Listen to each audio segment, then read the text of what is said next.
Ça remonte à très longtemps, cette histoire. C'est Si j'ai vrai. bien compris, en 94, vous l'avez rencontré, Ouais. Stéphane Benhamou. Absolument. Et ça a pris tellement de temps pour le faire. Pourquoi? Non, on s'est jamais dit, quand on les a rencontrés, on va en Ah oui, faire on va faire un film. Ouais. Bah non, au début, c'est un contact Humain. humain, c'est une rencontre avec leur travail, avec leur combat. Et pas tout de suite, évidemment, on s'est pas dit, même nous, on n'était pas nés cinématographiquement, entre guillemets. C'est un long processus. Mais c'est sûr qu'à un moment donné, il y a 4 ans, on nous donne une carte blanche pour Canal+, on fait un petit documentaire sur eux. Puis ça a ravivé en nous le fait que peut-être que notre sensibilité, peut-être que notre envie de les mettre en lumière passerait par un film. Puis de toute façon, on a toujours pensé qu'ils méritaient un film. À part Ça entière. on devrait en faire un film. Ça se rappelait déjà, on devrait en faire un film. Mais c'est Donc, parce que petit à vous avez petit, aussi bossé beaucoup dans l'associatif que ça vous tenait à cœur ou à... Non, Pas seulement. parce qu'on a été émus la première fois qu'on a vu. Je trouve que c'est des images rares de voir des gosses de 20 ans s'occuper des gosses de 25 ans, Ouais. d'adultes de 18.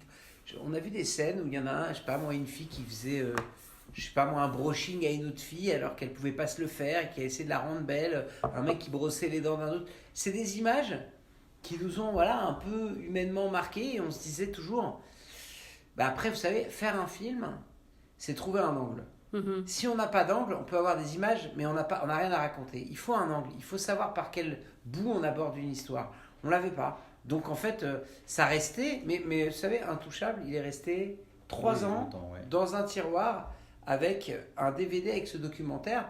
C'est quand l'angle, il vient, et il tape à la porte, à un moment, il vient ou il vient pas. C'est vraiment même le sens de la fête. Je me rappelle, on voulait faire un film, il se passait dans la nuit, mais on n'avait pas l'angle. Un jour, on a eu l'angle, on a dit, on va tout voir du côté de ceux qui travaillent.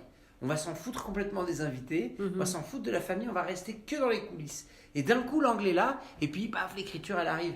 C'est vraiment, moi, je trouve que plus j'avance dans ce métier, plus c'est une question d'angle. Et là, l'angle est arrivé par cette inspection. C'est-à-dire par l'idée de dire, on va arrêter cette aventure humaine, et par cette humanité, même quand on cite Nietzsche qui dit l'État est le plus froid des monstres froids. Cette phrase, elle m'a beaucoup marqué dans ma jeunesse, mais elle est très forte.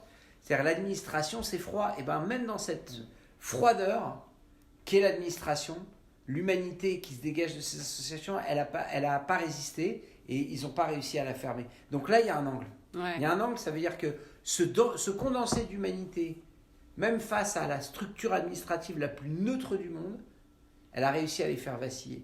Donc ça veut dire qu'on est dans un degré d'humanité auquel il faut s'intéresser. Voilà l'angle du film. Alors en revanche, quand vous dites il y a un degré d'humanité, et vous, quand vous avez reçu le scénario, moi en tant que spectatrice, je fais que rire et la boule dans la gorge quand je regarde votre film. Est-ce que ça a été la même chose quand vous l'avez lu tout de suite? Quand je l'ai lu, moi je suis pas vraiment spectateur quand je lis un scénario, je lis une feuille de route un peu. C'est vrai.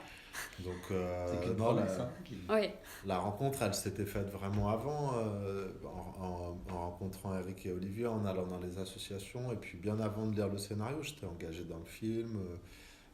Je veux dire, j'avais décidé de m'y engager, j'avais entamé la préparation, j'avais passé du temps là-dedans.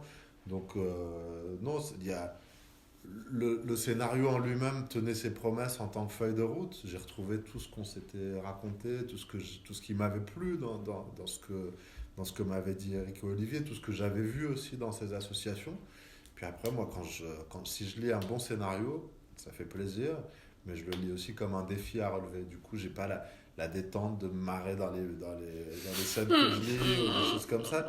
J'espère qu'on va en tirer quelque chose. Je lis vraiment une feuille de route. En tout cas, ce qui m'a sauté aux yeux, c'était la justesse et l'énergie aussi.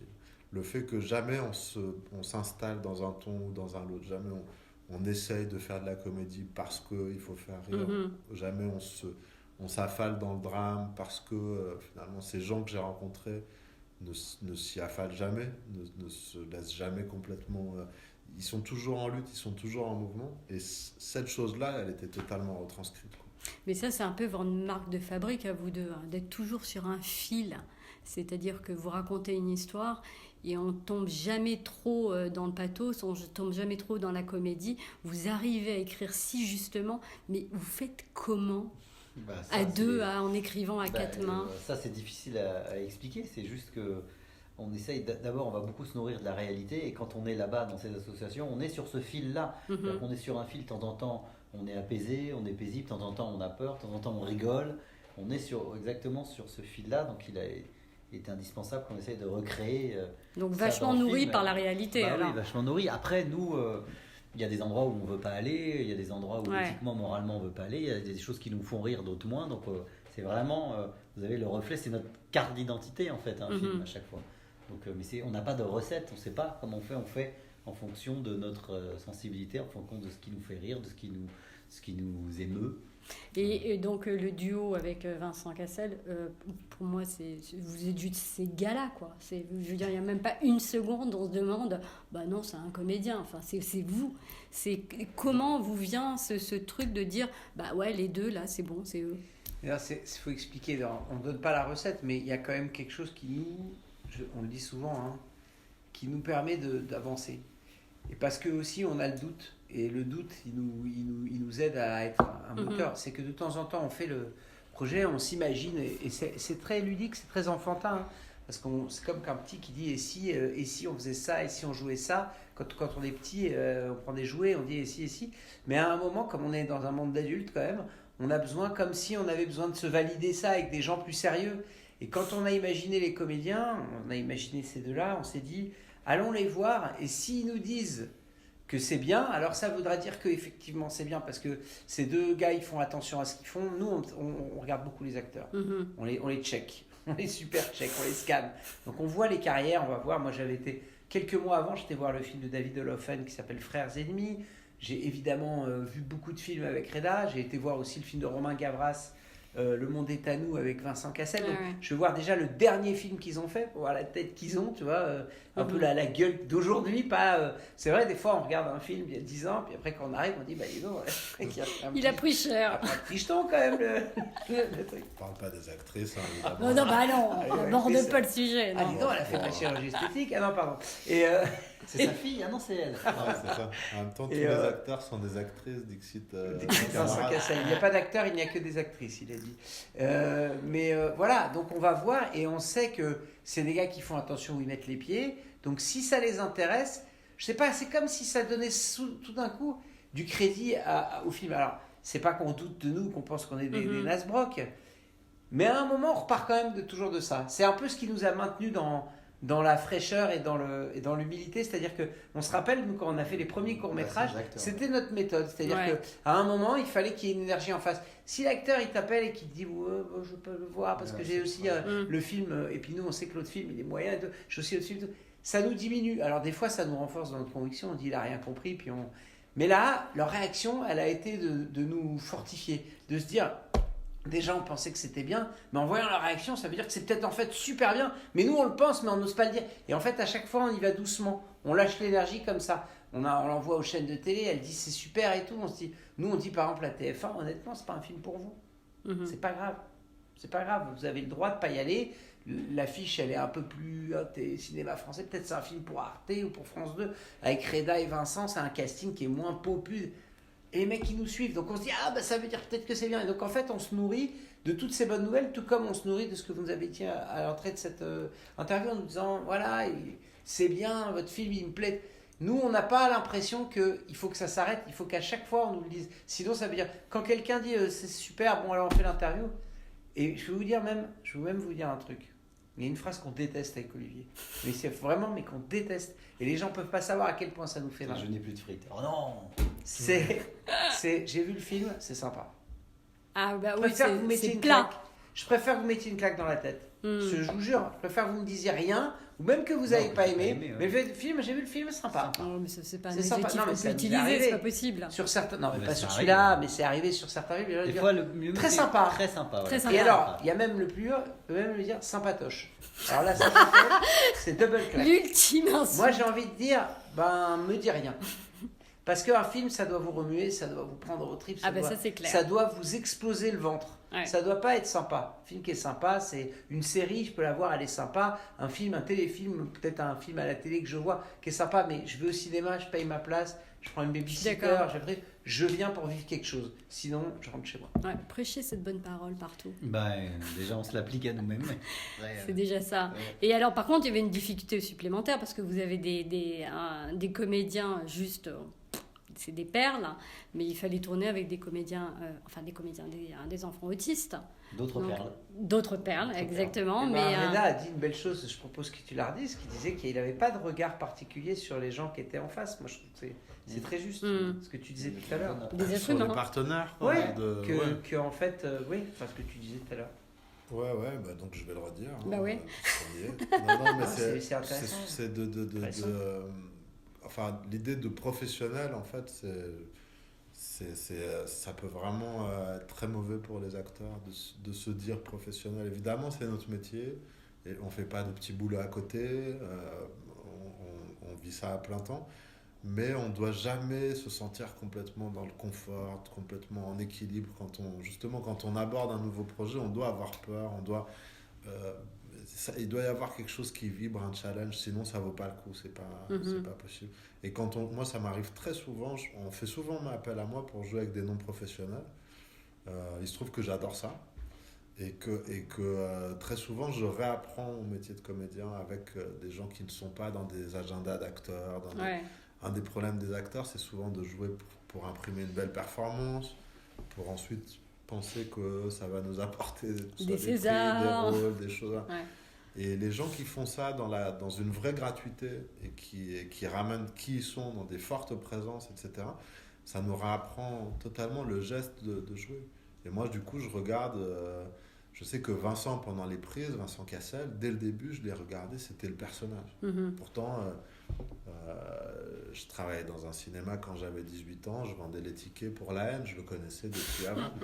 Mais dès qu'on est arrivés ensemble, il me regardait comme le personnage, je le regardais comme le personnage, et avec tous les autres, c'était pareil. C'est pas tant de jouer soi-même que de donner le change aux autres, en croyant que l'autre, il est qui raconte l'histoire, quoi. Donc là, l'interaction avec les autistes, c'était comme une interaction avec un autre comédien, c'est ce que vous voulez dire aussi. Après, on passe aussi par des chemins différents. Moi, il y avait Thomas, un des autistes du film, avec lequel j'avais pas mal de moments. Il fallait trouver des petits rituels.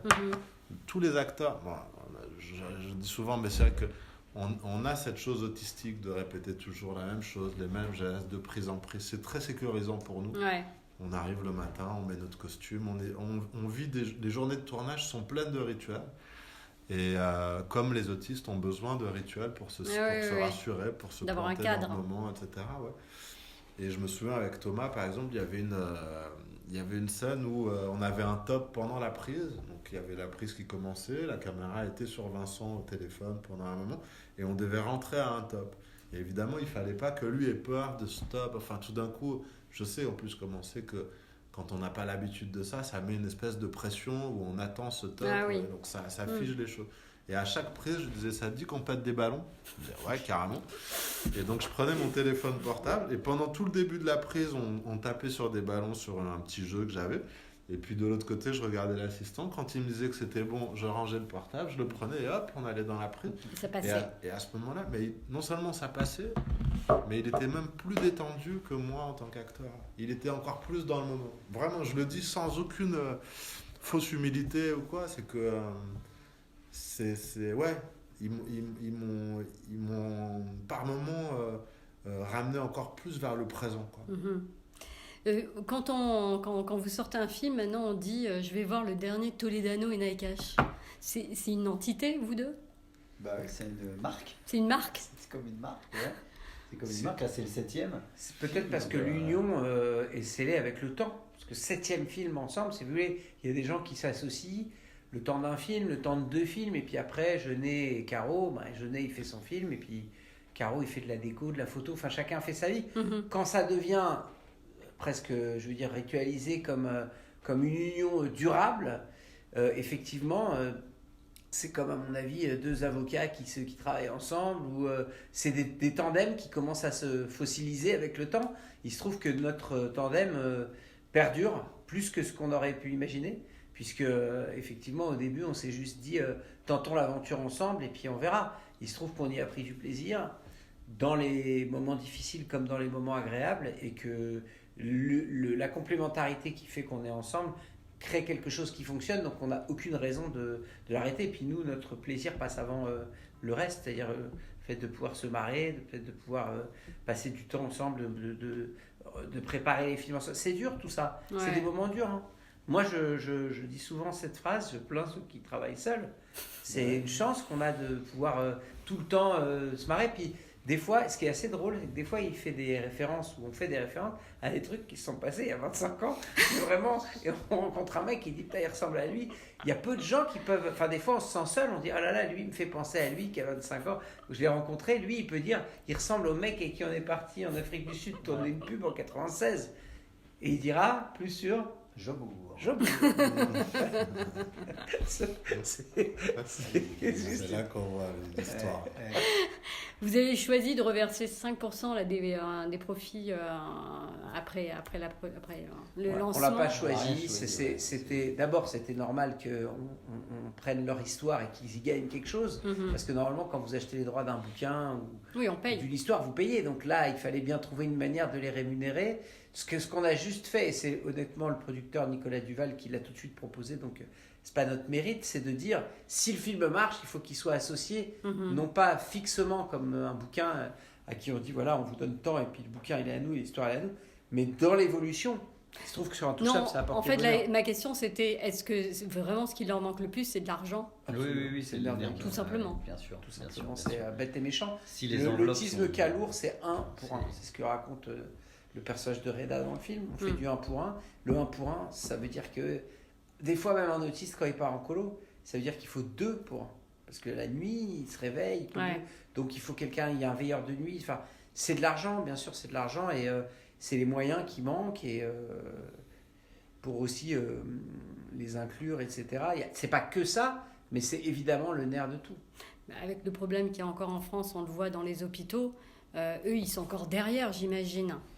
De toute façon, ce qui est marrant, c'est que tous les soirs dans les salles, on voit les spectateurs et que, évidemment, tous ceux qui travaillent au service des autres se sentent concernés par ce film. Pas que ceux qui travaillent avec les autistes, les infirmières, même les médecins, en vérité. Tous ceux qui ont donné leur vie et leur travail au service des autres se sentent concernés par un sujet comme celui-là. Donc oui, il y aura toujours un problème de moyens aux urgences. Il y a beaucoup de colère dans les salles. On voit beaucoup de colère. Ah, ça m'étonne pas. Ouais. Mais c'est bien parce qu'il y a beaucoup de films qui sortent en ce moment, comme celui avec Guillaume Canet, Au nom de la terre, là, pour dénoncer aussi le problème des agriculteurs. On a besoin en fait de gens comme vous pour mettre un peu la lumière sur des choses qui finalement sont pas mises en lumière et devraient. Et c'est essentiel ce que vous faites. Mais en fait, on est en train de requalifier pour nous une des fonctions majeures de la fiction dans la société. C'est-à-dire la fiction, elle a eu pendant longtemps un objet, c'était de nous faire rêver, à l'époque hollywoodienne, avec des beaux acteurs, des belles... pour faire rêver les gens qui trimaient, pour leur dire il existe ça, etc.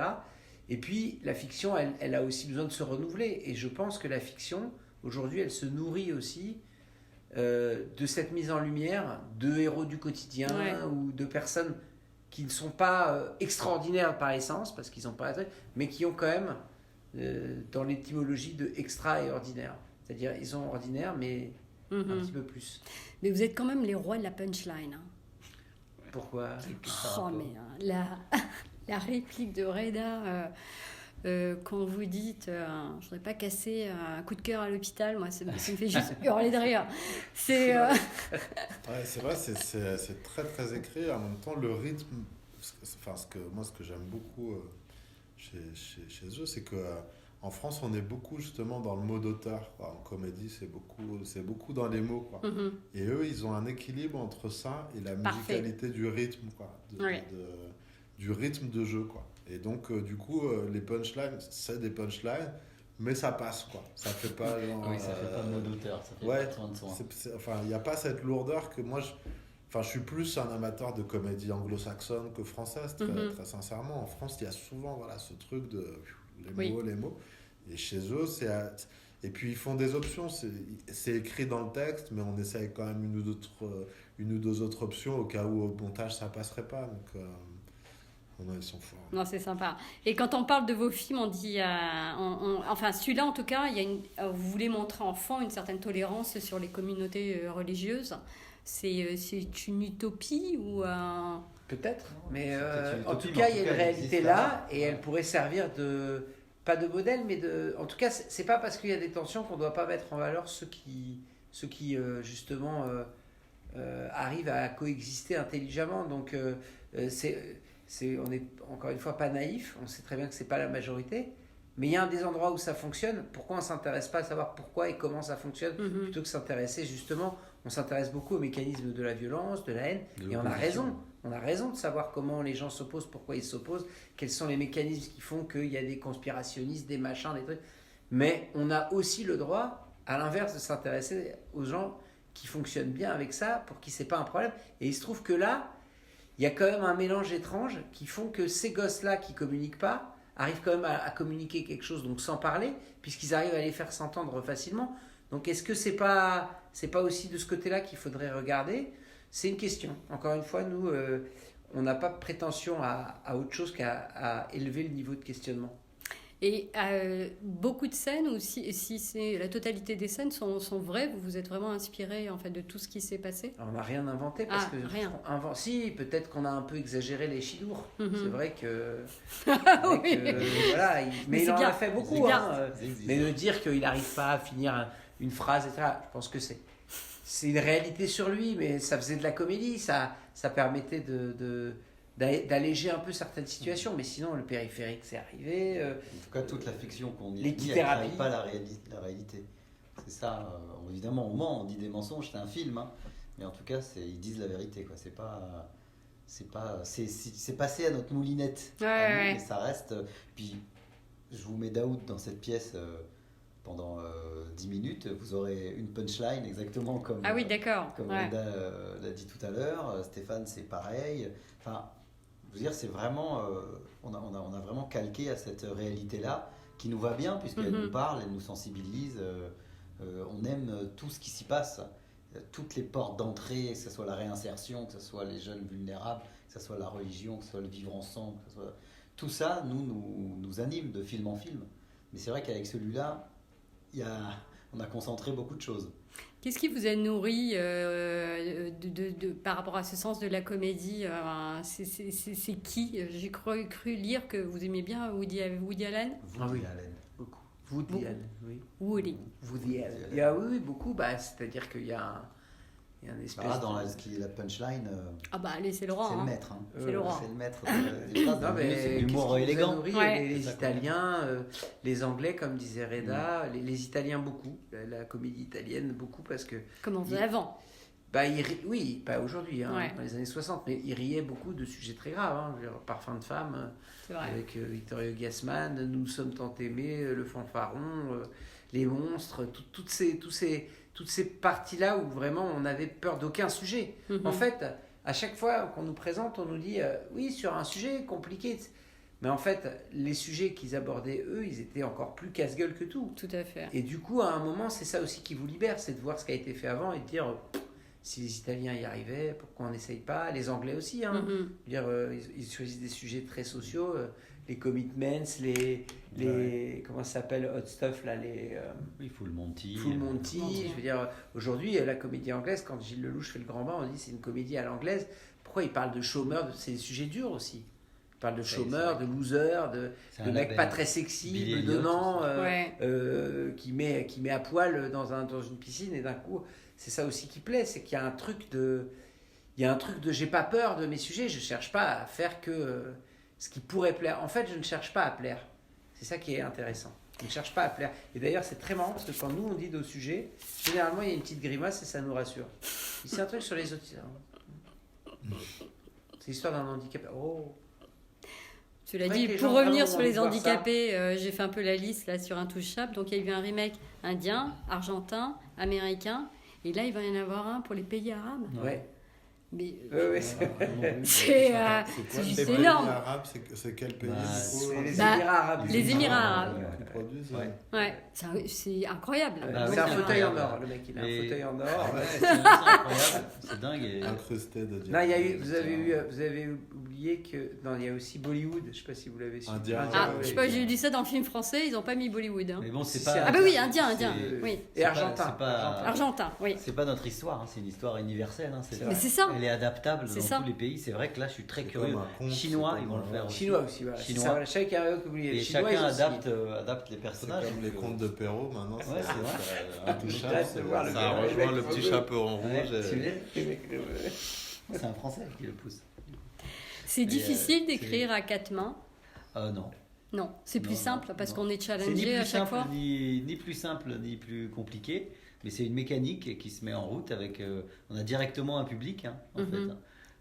Et si vous voulez, non, c'est 2 fois plus d'idées. Non, c'est. Mais vous engueulez pas des fois? Bah si, on s'engueule, mais ça a créé justement du débat, qui crée des nouvelles scènes, qui crée des choses. Les scènes sont passées à la moulinette. Non, c'est Mais ils une s'engueulent dynamique. jamais devant nous. hein. Enfin, C'est vrai moi, Pas j'ai devant les jamais- enfants. non, non. Ah, d'accord. Jamais devant les C'est enfants. gentil, hein, c'est bien. Elle a une moustache. Et il y a des scènes tellement... Bon, tous les personnages juste sont... moi, m'ont ému. Hélène Vincent est juste formidable. Enfin, vous, Vincent, enfin, tout le monde. Et il y a des scènes à chaque fois où c'est toujours pareil. Vous êtes sur ce fil où quand elle craque complètement cette scène et puis lui dit, bon, bah, finalement, je vais prendre du gâteau là, nanana. Vous avez cette justesse que je ne connais pas chez d'autres réalisateurs et d'autres... Je vous remercie pour cette Scénariste. question et sa bonne idée. C'est juste un compliment. C'est gentil. Je ne sais pas quoi répondre, si ce n'est merci. Ouais. C'est voilà.